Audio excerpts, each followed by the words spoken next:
नमस्कार, ये आकाशवाणी पटना है। अब आप खालिद रशीद से प्रादेशिक समाचार सुनिए। पहले मुख्य समाचार। राज्य सरकार ने कहा 400 सूचीबद्ध अपराधियों की संपत्ति जब्त की जाएगी। 1260 माफिया की नई सूची भी तैयार। मुख्यमंत्री नीतीश कुमार कल और 10 लाख जीविका दीदियों के खातों में मुख्यमंत्री महिला रोजगार योजना के तहत 10-10 हजार रुपए की राशि अंतरित करेंगे।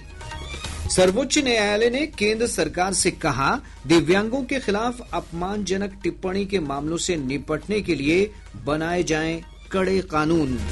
और पटना के विद्यापति भवन में 67वें आकाशवाणी संगीत सम्मेलन का आयोजन। प्रसिद्ध सरोद वादक स्मित तिवारी और लोक गायक मनोरंजन ओझा की शानदार प्रस्तुति। अब समाचार विस्तार से। पुलिस महानिदेशक विनय कुमार ने कहा है कि राज्य में अपराध नियंत्रण के लिए 400 सूचीबद्ध अपराधियों की संपत्ति जब्त की जाएगी।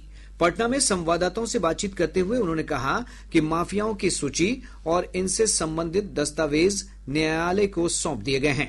न्यायालय के आदेश के बाद शीघ्र ही इनके खिलाफ कुर्की जब्ती की कार्रवाई की जाएगी। पुलिस महानिदेशक ने बताया कि 1208 कुख्यात अपराधियों की एक नई लिस्ट भी तैयार की जा रही है। जो अपराध से संपत्ति अर्जित किए हैं उनमें 400 का प्रस्ताव हम लोगों ने तैयार करके न्यायालय में भेज चुके हैं और बाकी 12-1300 पे कार्रवाई हो रही है। इसमें liquor mafia, sand mafia, contract killers, इस प्रकार के बहुत सारे अपराधी हैं। डीजीपी ने कहा कि स्कूलों और कॉलेजों के आसपास पिंक पुलिसिंग की और बेहतर व्यवस्था की जाएगी। इम्पोर्टेंट स्कूल्स हैं, कॉलेजेस हैं, वहां पर हम लोग करीब 2000 स्कूटी खरीदने जा रहे हैं और उस पर हमारी जो महिला पुलिस पदाधिकारी, महिला पुलिसकर्मी है, वो स्कूल जाने के समय और स्कूल में छुट्टी होने के समय वहां पर गश्ती करेंगी और किसी भी प्रकार के अवांछित हरकतों में शामिल जो व्यक्ति होंगे उन पर कड़ी कार्रवाई करेगी, कानूनी कार्रवाई करेगी, निरोधात्मक कार्रवाई करेगी। मुख्यमंत्री नीतीश कुमार कल 10 लाख और जीविका दीदियों के खातों में मुख्यमंत्री महिला रोजगार योजना के तहत 10-10 हजार रुपए की राशि अंतरित करेंगे। इसके तहत ग्रामीण क्षेत्र की 9,50,000 और शहरी क्षेत्र की 50,000 महिलाओं के खाते में डीबीटी के माध्यम से राशि भेजी जाएगी। ग्रामीण विकास मंत्री श्रवण कुमार ने बताया कि 14 दिसंबर तक सभी पात्र जीविका दीदियों के खाते में राशि अंतरित करना सुनिश्चित किया जा रहा है। इस योजना के तहत अब तक 1,40,00,000 महिलाओं के बैंक खाते में योजना की राशि भेजी जा चुकी है। मुख्यमंत्री नीतीश कुमार ने युवाओं को सरकारी नौकरी और रोजगार उपलब्ध कराने को लेकर आज एक बड़ी घोषणा की। श्री कुमार ने सोशल मीडिया एक्स पर अपने पोस्ट में कहा है कि सभी विभाग सरकारी नौकरी की रिक्तियों से संबंधित अधियाचना इस वर्ष 31 दिसंबर तक सामान्य प्रशासन विभाग को अवश्य सौंप दें। श्री कुमार ने विभिन्न आयोगों और चयन एजेंसियों को अगले वर्ष जनवरी तक नियुक्ति के लिए वार्षिक कैलेंडर प्रकाशित करने का भी निर्देश दिया है। उन्होंने कहा कि अगले 5 वर्षों में 1 करोड़ युवाओं को नौकरी और रोजगार देने के लक्ष्य को पूरा करने के लिए सरकार तेजी से काम कर रही है। सर्वोच्च न्यायालय ने केंद्र सरकार से कहा है कि दिव्यांगों के खिलाफ अपमानजनक टिप्पणी के मामलों से निपटने के लिए कड़े कानून बनाए जाएं।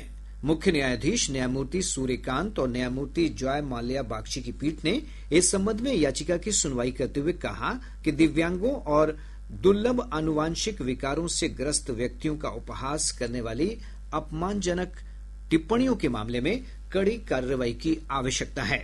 सर्वोच्च न्यायालय ने कहा कि इसे दंडनीय अपराध बनाने के लिए अनुसूचित जाति, अनुसूचित जनजाति अधिनियम की तर्ज पर शीघ्र एक कानून बनाया जाना चाहिए। उप मुख्यमंत्री सम्राट चौधरी ने आज नई दिल्ली में गृह मंत्री अमित शाह से मुलाकात की। इस दौरान दोनों नेताओं के बीच बिहार चुनाव में शानदार जीत और नई सरकार की प्राथमिकताओं पर चर्चा की गई। श्री शाह ने सोशल मीडिया पोस्ट में कहा कि बिहार की जनता ने प्रचंड बहुमत के साथ एनडीए की सरकार बनाई है। उन्होंने कहा कि एनडीए सरकार विकसित बिहार बनाने और सुशासन सुनिश्चित करने के लिए और अधिक ताकत से काम करेगी। पूर्व मुख्यमंत्री और विधान परिषद में नेता प्रतिपक्ष राबड़ी देवी को 10 सर्कुलर रोड स्थित सरकारी आवास खाली करने के फरमान पर राजनीतिक हलचल तेज हो गई है। राजद ने इसे वरिष्ठ नेता का अपमान बताते हुए आवास खाली करने से इनकार कर दिया है। पार्टी के वरिष्ठ नेता और प्रवक्ता शक्ति सिंह यादव ने प्रश्न किया है कि अचानक सरकारी आवास आवंटन के मापदंड में बदलाव की आवश्यकता आखिर क्यों पड़ गई है। कौन मोह रख रहा है सरकारी बंगलों से? हम तो 2 ही बात कहा ना, पूर्व मुख्यमंत्री हैं 2 और लगातार सदस्य है सदन के, तो फिर क्या जरूरत आन पड़ी उन मानदंडों को बदलने की? बदलने से कोई क्या दिक्कत? सरकार अगर चाहेगी ही कि हमें बदल देना है तो उस पर कहाँ कोई आपत्ति किसी को हो रही है। पर इतना है कि आप क्यों बदल रहे हैं भाई, किस लिए बदल रहे हैं, उसके कोई आप खुलासे नहीं करें। जो जिनके पास विभाग है वो चुप है। वहीं भाजपा के वरिष्ठ नेता और राज्य सरकार के मंत्री नितिन नवीन ने कहा कि राजद के नेता अराजकता की भाषा बोल रहे हैं। पटना में संवाददाताओं से बातचीत करते हुए श्री नवीन ने कहा कि आवास आवंटन से अगर कोई शिकायत है तो प्रक्रिया के तहत सरकार से आग्रह किया जा सकता है। उनको अपना कोई अगर परेशानी है तो उसके लिए विभाग को लिखना चाहिए, आग्रह करना चाहिए। उसके एक तरीके हैं, उस आग्रह पर सरकार निश्चित रूप से अपना आगे का निर्णय लेगी। लेकिन इस तरह से एनार्किस्ट की भाषा बोलना ये उचित नहीं है। बाकी आरजेडी जिस संस्कार से जानी जाती है उस संस्कार का उसने बयान दिया है। कांग्रेस पार्टी बिहार विधानसभा चुनाव में करारी हार की समीक्षा कर रही है। पार्टी के राष्ट्रीय अध्यक्ष मल्लिकार्जुन खड़गे की अध्यक्षता में नई दिल्ली में आयोजित बैठक में चुनाव में जीते और हारे लगभग सभी उम्मीदवार भाग ले रहे हैं। बैठक में पार्टी के वरिष्ठ नेता और लोकसभा में नेता प्रतिपक्ष राहुल गांधी, वरीय नेता केसी वेणुगोपाल समेत अन्य वरिष्ठ नेता मौजूद हैं। बैठक के दौरान हार के कारणों का विश्लेषण के साथ ही भविष्य में पार्टी संगठन को मजबूत बनाने के बिंदुओं पर विचार विमर्श किया जा रहा है। इधर महागठबंधन की प्रमुख पार्टी राष्ट्रीय जनता दल ने भी विधानसभा चुनाव में मिली हार के कारणों की सीटवार समीक्षा शुरू कर दी है। पार्टी के वरिष्ठ नेता तेजस्वी प्रसाद यादव ने समीक्षा के दूसरे दिन आज शाहाबाद क्षेत्र के प्रत्याशियों के साथ विचार विमर्श किया। पार्टी में समीक्षा का यह दौर 2 चरणों में चलेगा। समीक्षा का पहला चरण 30 नवंबर तक और दूसरा चरण 6 से 9 दिसंबर तक चलेगा। प्रादेशिक समाचार आप आकाशवाणी पटना से सुन रहे हैं।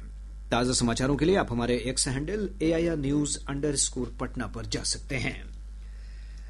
आकाशवाणी पटना के तत्वावधान में आज 67वां आकाशवाणी संगीत सम्मेलन का आयोजन किया जा रहा है। पटना के विद्यापति भवन में प्रसिद्ध सरोद वादक स्मित तिवारी इस समय अपनी मनोरम प्रस्तुति दे रहे हैं।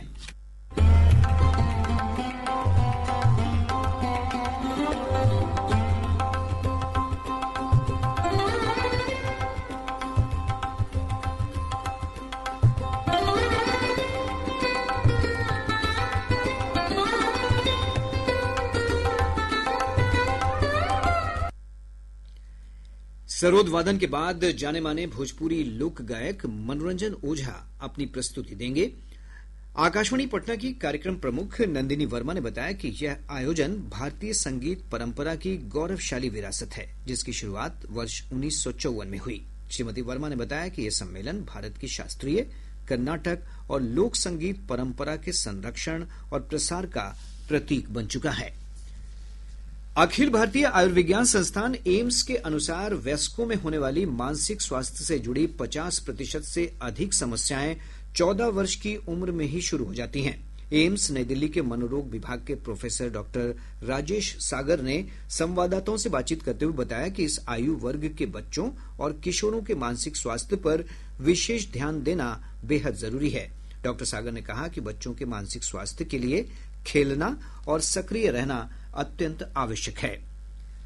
भारतीय विशिष्ट पहचान प्राधिकरण ने आधार आंकड़ों की शुद्धता बनाए रखने के लिए देश भर में 2 करोड़ से ज्यादा मृत लोगों के आधार नंबर हटा दिए हैं। एक रिपोर्ट।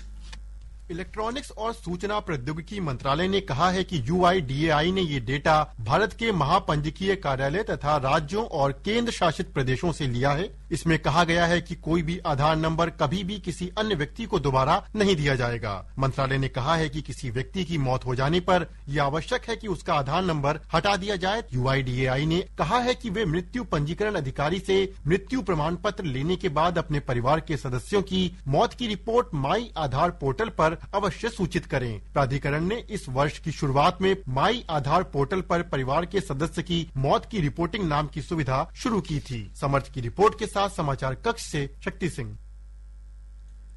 पत्र सूचना कार्यालय पीआईबी ने आज बताया है कि पाकिस्तानी सोशल मीडिया के कुछ अकाउंट्स पर राष्ट्रपति द्रौपदी मुर्मू का डिजिटल रूप से परिवर्तित वीडियो झूठे दावों के साथ प्रसारित किए जा रहे हैं। पीआईबी की तथ्य जांच इकाई ने बताया कि ये वीडियो कृत्रिम बुद्धिमत्ता एआई द्वारा निर्मित है और इसे लोगों को गुमराह करने के लिए प्रसारित किया जा रहा है। पीआईबी ने स्पष्ट किया है कि राष्ट्रपति ने ऐसा कोई बयान नहीं दिया है और वास्तविक वीडियो का लिंक भी साझा किया है। सरकार ने नागरिकों से आग्रह किया है कि वे किसी भी संदिग्ध दावे की हमेशा पुष्टि करें और ऐसी सामग्री की तुरंत 918799711259 पर रिपोर्ट करें या factcheck@pib.gov.in पर ईमेल करें। राज्य के विभिन्न भागों में पश्चिमी हवा के प्रभाव से औसत तापमान में 2 से 3 डिग्री सेल्सियस की कमी दर्ज की गई है। मौसम विभाग ने कहा है कि ठंड और बढ़ेगी। विभाग ने अपने पूर्वानुमान में कहा है कि अगले कुछ दिनों तक राज्य के उत्तर पश्चिम तथा दक्षिण पश्चिम भागों में अनेक स्थानों पर सुबह और शाम के समय मध्यम स्तर का कुहासा छाये रहने की संभावना है। अगले 2 दिनों के दौरान राज्य के 1 या 2 स्थानों में सुबह के समय हल्के से मध्यम स्तर का कोहरा छाये रहने की संभावना है। इधर पिछले 24 घंटों के दौरान औरंगाबाद राज्य का सबसे ठंडा स्थान रहा, जहां का न्यूनतम तापमान 9.7 डिग्री सेल्सियस दर्ज किया गया। सीवान जिले के रघुनाथपुर प्रखंड अंतर्गत टारी बाजार में हथियारबंद अपराधियों ने दिन दहाड़े एक आभूषण दुकान से 20 लाख रुपए के जेवर लूट लिए। लूट की घटना को अंजाम देने के बाद भाग रहे एक अपराधी को स्थानीय लोगों की मदद से पकड़ लिया गया, जबकि 5 अन्य मौके से फरार हो गए।